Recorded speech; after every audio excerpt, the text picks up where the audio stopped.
இயேசுவுக்கே புகழ். இன்று நம்முடைய தியானத்தின் 30வது நாள்.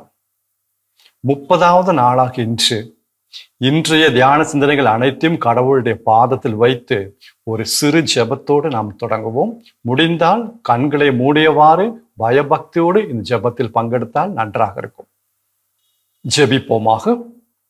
எங்களை ஒவ்வொரு நாளும் பாதுகாத்து வழி நடத்தி வருகின்ற அன்பு தந்தையை இறைவா, இதோ 30வது நாளாக இன்றைய தியான சிந்தனைகள் அனைத்தையும் உங்களுடைய பாதத்தில் வைக்கிறோம். ஆண்டவரே, எங்களை வழி நடத்தும். இதோ இந்த தியானத்தில் குறிப்பாக இன்று யாரெல்லாம் கலந்து கொள்கிறார்களோ அந்த சகோதர சகோதரிகள் அனைவரையும் நிறைவாக ஆசீர்வதித்தரலும்.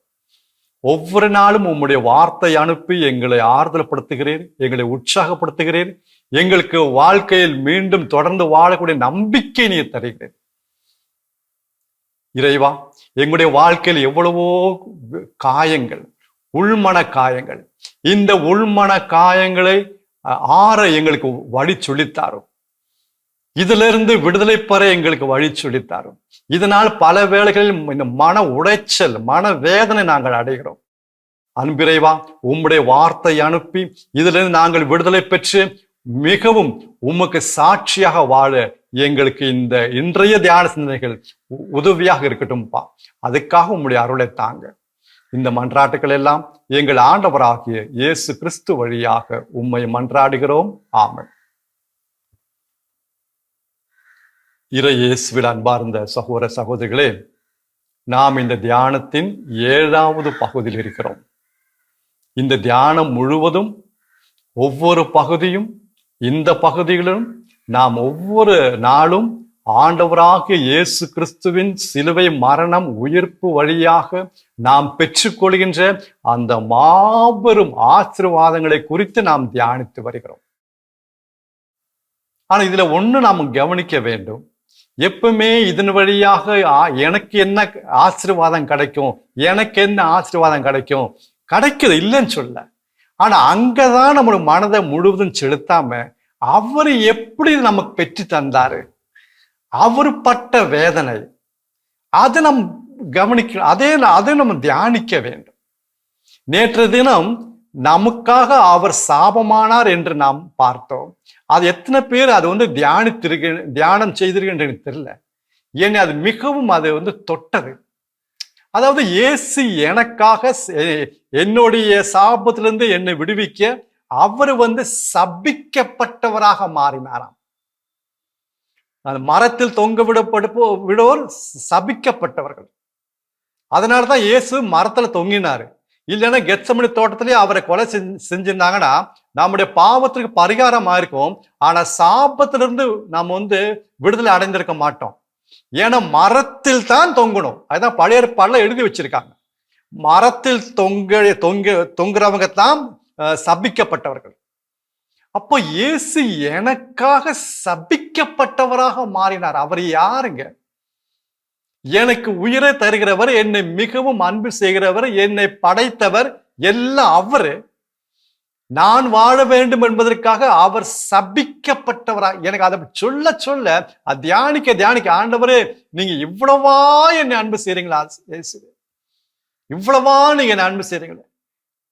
அன்பர்களே, நான் எப்பவுமே எனக்கு என்ன கிடைக்கும், எனக்கு என்ன ஆசீர்வாதம், அந்த இயேசுவின் சிலுவை மரணத்தினால் எனக்கு என்ன ஆசீர்வாதம், அவருடைய ரத்தம் என்னை கழுவுகிறது, அவருடைய ரத்தத்தினாலும் எனக்கு நான் தந்து கடவுளுடைய மகனாக மாறுகிறேன், இந்த மாதிரி குணமாகிறேன், தீய ஆவியில் விடுதலை பெறுகிறேன்.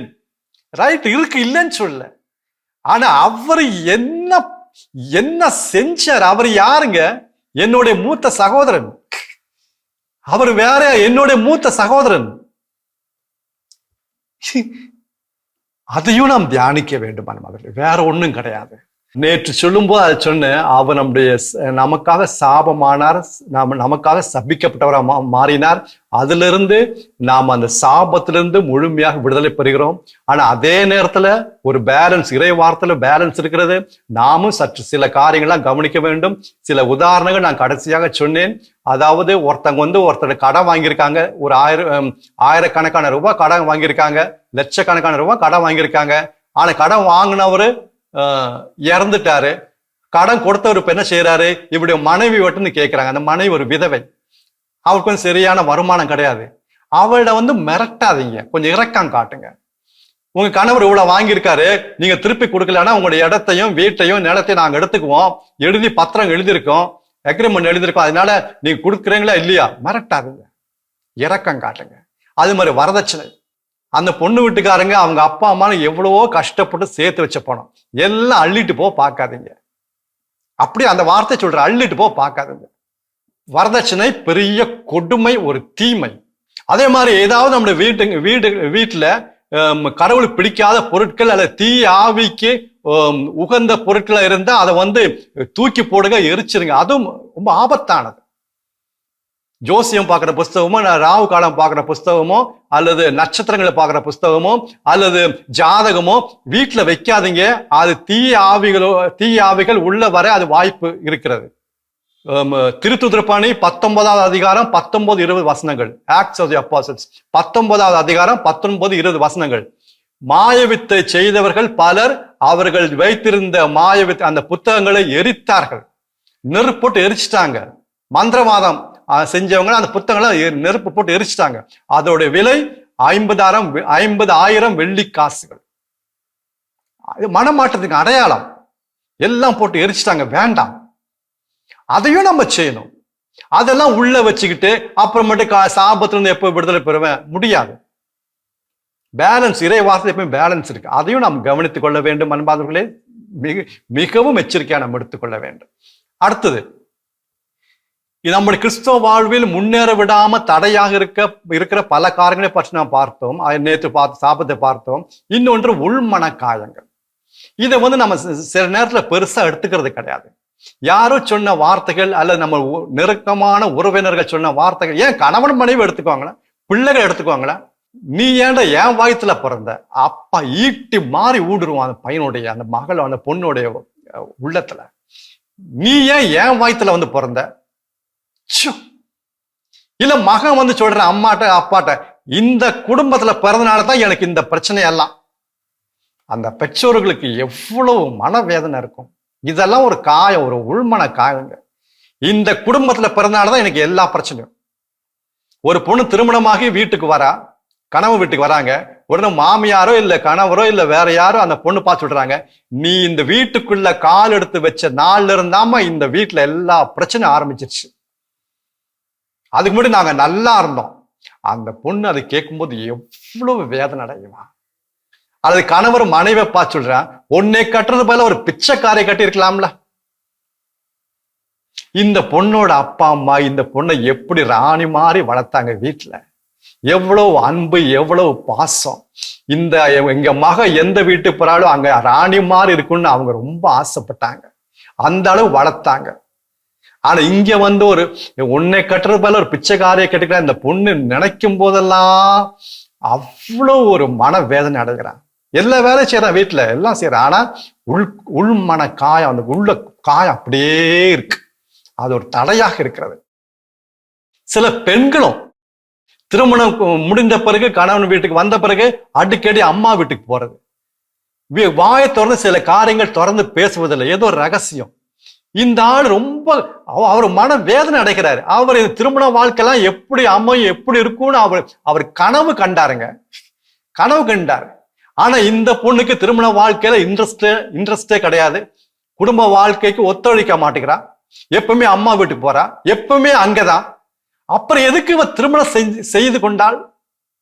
இவர் எவ்வளவோ பாதிக்க, என்ன செய்ய முடியும்? திருமணம் முடிஞ்சு.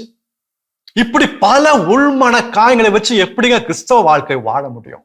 இதுல இருந்து ஒரு விடுதலை வேண்டாமா? சின்ன சின்ன காரியங்கள் கூட ஒருத்தங்க முகத்துல அவங்க பார்க்க அவ்வளவா ஒரு அழகா இல்ல கலரா இல்லைன்னு நினைச்சு அது ஒரு உள்மன காயம். முகத்துல ஏதோ ஒரு தழும்பு இல்ல ஏதாவது ஒரு நிறம் ஒரு தழும்பு ஏதாவது இருந்தா அதை ரொம்ப கஷ்டப்படுறாங்க. மத்தவங்கள ஃபேஸ் பண்ண அவங்களுக்கு பிடிக்க மாட்டேங்குது, தனியா போய் ஒதுங்கிடுறாங்க. யாருக்கு முன்னாடி போய் நிக்க மாட்டாங்க. ஏன்னா நின்றாங்கன்னா அவங்க பார்ப்பாங்களே, முகத்தை பார்ப்பாங்களே, அந்த தழும்ப பார்ப்பாங்களே, இது என்ன தழும்பு, ஏன் இப்படி வந்துச்சு, என்ன காரணம், இதுக்கெல்லாம் பதில் சொல்லிட்டு இருக்க முடியுமா? அப்ப தனியா ஒதுங்கி ஒதுங்கி ஒதுங்கி ஒதுங்கி ஒதுங்கி அப்படியே தனிமையில போயிடுறது. சின்ன சின்ன காரியங்க.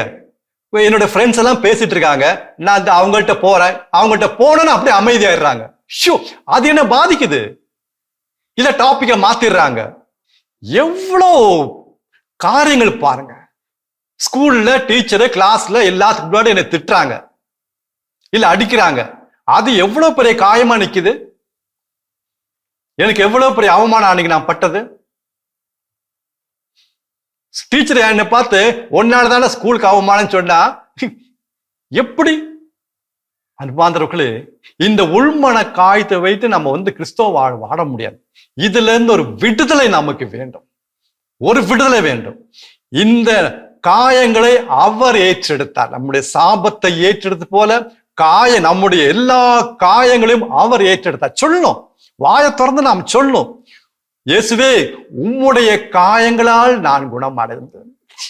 அப்பா, அது அப்படியே வல்லமை உள்ள வார்த்தை, அதுவே குணமாக்கும்.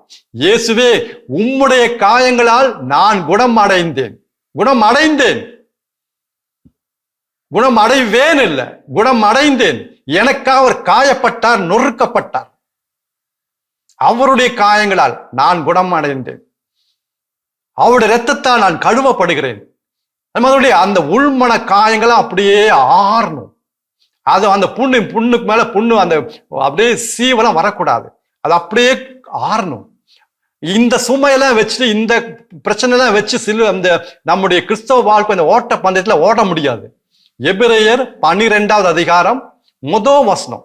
ஹீப்ரூஸ் எபிரேயர் 12வது அதிகாரம் முதல் வசனம்.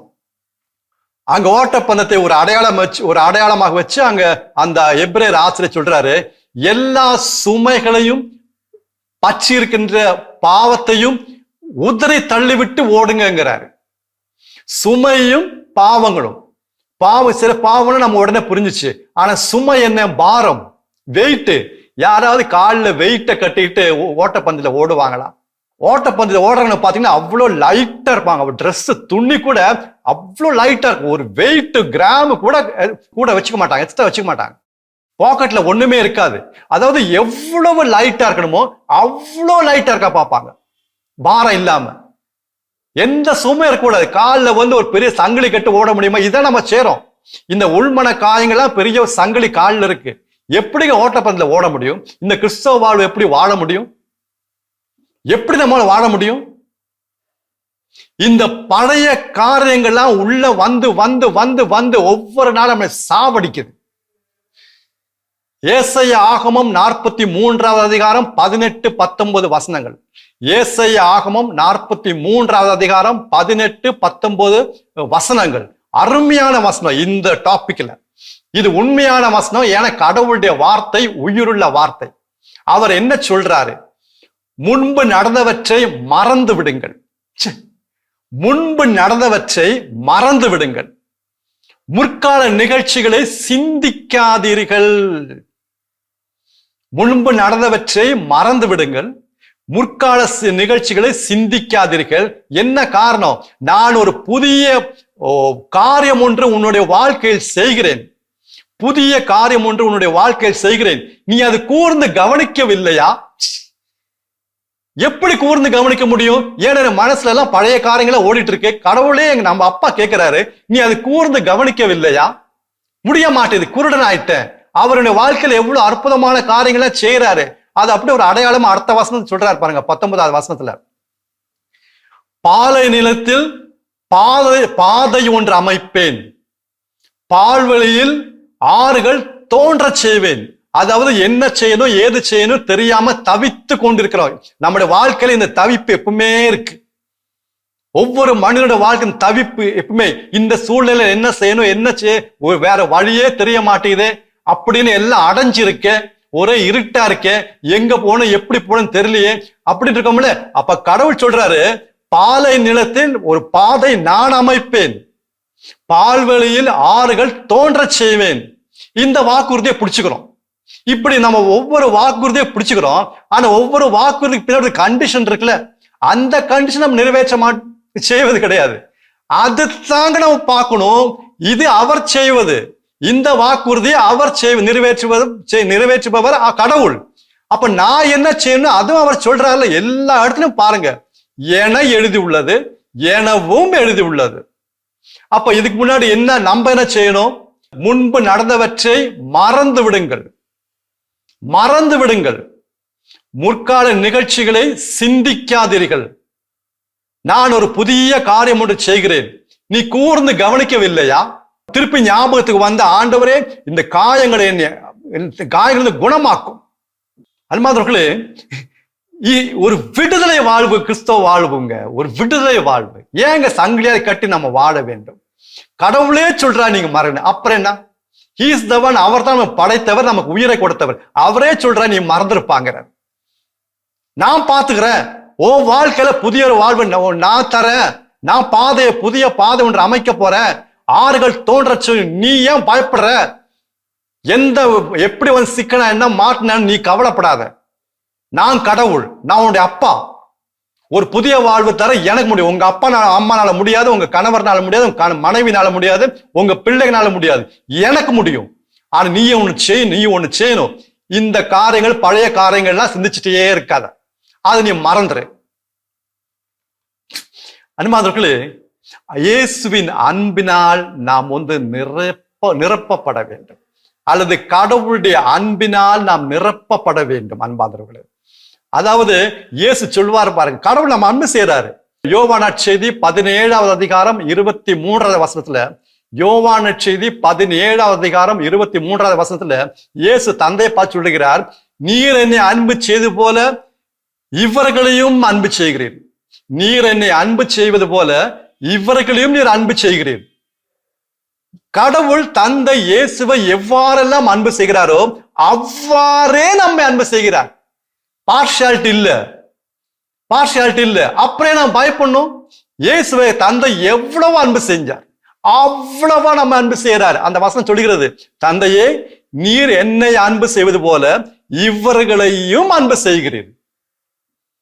அன்பான சகோதர சகோதரிகளே, இந்த வசனமாக வாசிச்சு போறது கிடையாது. அப்படி செஞ்ச நமக்கு வந்து அதோடைய பலன் கிடைக்காது. ஒவ்வொரு வசனமும் நம்முடைய உள்ளத்துல ஊடுருவ வேண்டும். எப்ப ஊடுருவோம்? உறவு வரும் பொழுது. இதனால் எனக்கு என்ன லாபம்? அந்த அப்பத்துண்டுகளுக்காக வந்தா நடக்காது.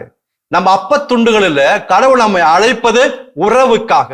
என் தசையை உண்டு என் ரத்தத்தை குடிப்பவன் வாழ்வு பெறுவான். உடனே போயிட்டாங்க. திருப்பலியில இயேசுவின் உடலிலும் ரத்தத்தையும் நாம் அதுல உட்கொள்கிறோம், பங்கெடுக்கிறோம். என்ன அர்த்தம்? ஒரு உடன்படிக்கை இயேசுவோடு செய்து கொள்கிறோம். உடன்படிக்கை நாம் செய்து கொள்கிறோம். இயேசுவே, நீங்க எனக்கு உயிரை கொடுத்தீங்க, உங்களுடைய உடலை கொடுத்தீங்க, நானும் இந்த உணவு வழியாக என்னையே நான் அர்ப்பணிக்கிறேன். அந்த உறவுல நுழையும் போதுதாங்க நம்முடைய இந்த காயங்கள்லாம் ஆறும். அந்த உறவில் தாங்க அந்த ஊற்று நமக்கு கிடைக்கும். நெருக்கமான நான் திருப்பதி வந்தேன், நன்மை வாங்கிட்டேன், போறேன், முடிஞ்சு, திருப்பி கடமை முடிஞ்சு, மொபைல் போன் எடுத்து மிஸ் கால்லாம் பார்த்து முடிஞ்சு, கடமை முடிஞ்சுல. இது கடமை கிடையாதுங்க, இது வந்து வாழ்க்கை பிரச்சனை. ஒவ்வொரு முறையும் அந்த திருவிருந்துல பங்கெடுக்கும் பொழுது ஒரு நெருக்கமான உறவில் நாம் நுழைகிறோம், உடன்படிக்கை செய்து கொள்கிறோம். இயேசு தந்தையை பார்த்து சொன்னது போல, தந்தையே என்னுடையதெல்லாம் உம்முடையது, உம்முடையதெல்லாம் என்னுடையதுன்னு சொன்னாரு. இப்ப நம்ம சொல்றோம், இயேசுவே என்னுடையதெல்லாம் உம்முடையது, உம்முடையதெல்லாம் என்னுடையது என்று அதன் அடையாளமா திருவிருந்துல பங்கெடுக்கிறோம். It's so great. ஆனா ஒரு விலை கொடுக்க வேண்டும். அதுக்காக தான் நான் கிறிஸ்தவன் நன்மை என்ன நடக்கு? ஏதோ கூட்டத்தோட லைன்ல வந்து வாங்கிட்டு போறது. அது மாதிரி இது அற்புதமான ஒரு வாழ்வு. இது அருமையான ஒரு வாழ்வு. இந்த உறவில் நுழையும் போதுதான், இயேசுடைய உடல்ல நான் உறுப்புகளா மாறும் போதுதான் இந்த காயங்கள் குணமடையும். இயேசு தலையா இருக்கிறாரு, அவர் பார்த்து கொள்வாரு. அவருடைய அன்பை நாம் உணர முடியும், அவருடைய இரக்கத்தை நாம் உணர முடியும், அனுபவிக்க முடியும். சும்மா மறக்கணும்னா மறக்க முடியாதுங்க. இது எப்படிங்க மறக்க முடியும்? இது எப்படி மறக்க முடியும்? சிந்திக்காதுன்னு சொன்னா எப்படி சிந்திக்காம இருக்க முடியும்? ஏன்னா என்னோட உள்ளத்தை எவ்வளவு அது பாதிச்சிருக்கு தெரியுமா? கேட்டு பாருங்க, ஒவ்வொருத்தங்களும் கேட்டு பாருங்க. மறக்கணும் அப்படியே மறந்துட வேணாம். சிந்திக்காம இருக்க முடியுமா? முடியாது. மனித சக்தினால, மனித இயல்புனால முடியாது. அது கடவுளுக்கு தெரியும். ஆனா என்றைக்கு நான் இயேசுவோடு அந்த நெருக்கமான உறவில் நுழைகிறேனோ அப்ப இது முடியும். அப்ப எனக்கு இயேசுதான் பெரியவரு, அவருடைய அன்புதான் பெருசு. இந்த மனிதர்கள் என்ன சொன்னாங்க அது எனக்கு பிரச்சனை கிடையாது. அவங்க தெரியாம சொல்றாங்க, அவங்க அறியாம சொல்றாங்க, என்னால எளிதா மன்னிக்க முடியும். ஏன்னா என்னுடைய இயேசுநாதர் சிலுவையில் என்னை மன்னித்தார், எனக்காக ரத்தத்தை சிந்தினாரு. அதனால எனக்கு இது சொல்றதெல்லாம் ஒண்ணும் பெருசு கிடையாது. அவங்க தெரியாம சொல்லிட்டாங்க, என் கணவர் தெரியாம சொல்லிட்டாரு, மன்னிக்கிறேன் ஆண்டவரே. என் மனைவி தெரியாம நடந்துக்கிறா, நான் மன்னிக்கிறேன். என் பையன் தெரியாம சொல்றான், இந்த குடும்பத்துல பிறந்தாலும் எனக்கு என்ன கிடைச்சு சொல்றான், மன்னிக்கிறேன். மனைவி கணவனை பார்த்து உங்களை கட்டிக்கிட்டனால எனக்கு என்ன சுகம் கிடைச்சிச்சு, அப்படி மன்னிக்கிற ஆண்டவரே. ஒவ்வொருத்தரும் மன்னிக்க வேண்டியது. அன்பானவர்களே, ஆண்டவர் அன்புள்ளவர்.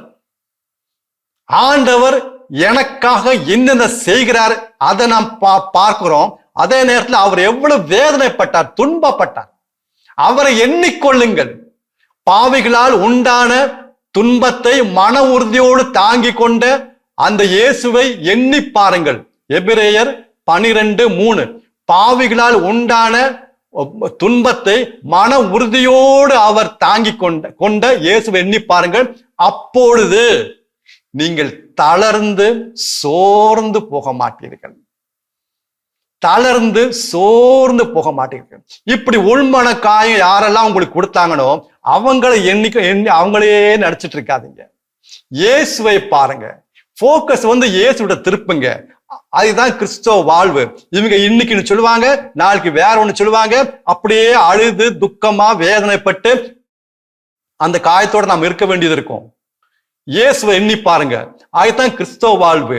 அவர் மீது நம்முடைய கண்களை பதிய வைப்போம். அவருடைய ரத்தம் இந்த காயங்கள்லாம் கழுவி தூய்மையாக்குகிறது, ஆற்றுகிறது. உள்மன காயம் எவ்வளவு பெரிய பிரச்சனை இன்றைக்கு கொண்டு வந்திருக்கு தெரியுமா? உள்மன காயங்கள், உடல்ல காயம் தாங்கி கொள்ள முடியுங்க, மருந்து போட்டு குணமாக்கிக்கலாம். இந்த உள்மன காயத்தினால எத்தனை பேர் மன நோயாளிகளாக போயிருக்காங்க தெரியுமா? எத்தனை பேர் கண்ணீரோட படுக்கையில் கண்ணீரோட இருக்காங்க தெரியுமா? இந்த உள்மன காயங்கள்னால வாழ்க்கையை வெறுத்து வாழ்க்கை வேண்டாம் என்று சொல்கிறார்கள் தெரியுமா? இந்த உள்மன காயங்கள்னால அனைத்தையும் இயேசு அந்த காயங்கள்லாம் அவர் இயேசு சிலுவையில் ஏற்றுக்கொண்டார், நொறுக்கப்பட்டார், உடைக்கப்பட்டார், காயப்படுத்தப்பட்டார் எனக்காக. இயேசுவே, உம்முடைய காயங்களால் நான் குணம் அடைகிறேன். அடிக்கடி சொல்லுங்க, உம்முடைய காயங்களால் நான் குணம் அடைந்தேன்னு சொல்லுங்க. முடியலையா? தூய் ஆவியான ஜெபிப்போம். தூய் ஆவியானவரை இவ்வாறு சொல்ல எனக்கு மனதை தாரும். என்னுடைய முற்கால காரியங்கள் எல்லாம், நிகழ்ச்சிகள் எல்லாம் மறக்க எனக்கு உதவி செய்யுங்க. எனக்கு முடியல. சிந்திக்காமல் இருக்க எனக்கு உதவி செய்யுங்க. என்னால முடியல. இந்த உள்மன காயங்களை ஆற்றுங்க. எனக்கு ஒரு புதிய ஒரு வாழ்வை தாங்க. அந்த பாதையை எனக்கு காட்டுங்க, அந்த ஊற்றை எனக்கு காட்டுங்க. தூயாவியானவரே, இந்த வார்த்தைக்காக நன்றி. இன்னைக்கு எனக்கு, என்னுடைய குடும்பத்திற்கு, என்னுடைய மனைவிக்கு, என்னுடைய கணவருக்கு, என்னுடைய பிள்ளைங்களுக்கு உதவி செய்யுங்க. நாங்கள் ஒரு புதிய ஒரு வாழ்க்கை வாழ வேண்டும் என்று ஜெபிப்போமா? ஜெபித்தால் அவர் நிச்சயமா உதவி செய்வார். இப்ப உதவி செய்வார். என்ன காரணம்? ஏனெனில் இதுவே தகுந்த காலம்.